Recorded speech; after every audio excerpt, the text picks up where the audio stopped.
Principios espirituales que glorifican a Dios. Principio espiritual número 164. La religiosidad despojada de la espiritualidad trasciende perniciosamente de un individuo hasta una comunidad. Jueces capítulo 17 al capítulo 18. Ya en anteriores ocasiones hemos hablado acerca de la religiosidad como una necesidad en el hombre para mantener un equilibrio en su vida. En cierta forma, incluso aún hasta los sociólogos lo ven como algo necesario para mantener los aspectos morales y éticos dentro de una sociedad. Así que en cierta forma diríamos que la religiosidad es el apoyo o la muleta que un hombre necesita para llenar un hueco en su vida que dejó Adán como legado cuando pecó contra Dios. Sin embargo, podemos decir que el término religión dentro de nuestro ámbito cristiano no debe ser tomado como algo necesariamente inadecuado o repulsivo, porque aún la Escritura dice que existe una religión correcta, pero si entendemos a la luz de todas las Escrituras que cualquier práctica religiosa que está despojada del carácter espiritual y solamente se convierte en un paliativo para la verdadera necesidad de acercamiento a Dios, como dice Santiago, entonces es una religión vana, es decir, inútil y carente por sí misma del propósito verdadero de acercarnos a Dios. Hoy día hay personas que intentan regresar al establecimiento de la religión como algo benéfico y adecuado dentro de nuestra perspectiva cristiana. Pero ninguna religión por sí misma puede llevarnos a la comunión con Dios a menos que contenga las características y principios espirituales que cumplen única y solamente ese propósito. Sin embargo, la semilla de la religión como un sucedáneo en la mente y en el corazón depravado del hombre cumple todo lo contrario al acercamiento a Dios. Lo aleja cada vez más de Él.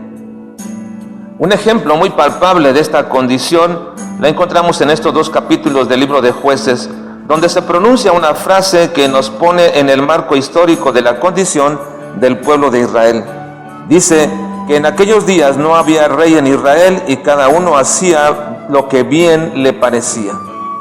Ahora, debemos tener cuidado con esta frase porque hay muchos que aluden que esa era la razón del deterioro espiritual del pueblo.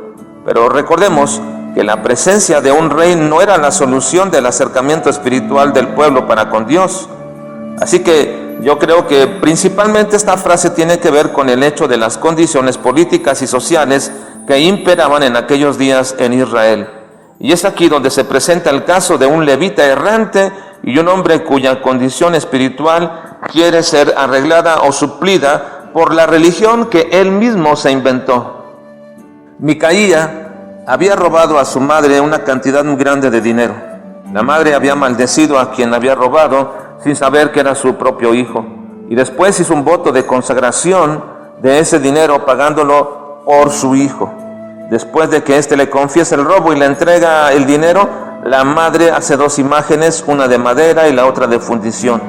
No sabemos de quién era la imagen, pero estas imágenes fueron puestas en la casa del hijo. Así que este hombre inicia un centro de idolatría en su propia casa, porque también hizo un efod, es decir, una vestidura sacerdotal, y terafines o pequeños ídolos.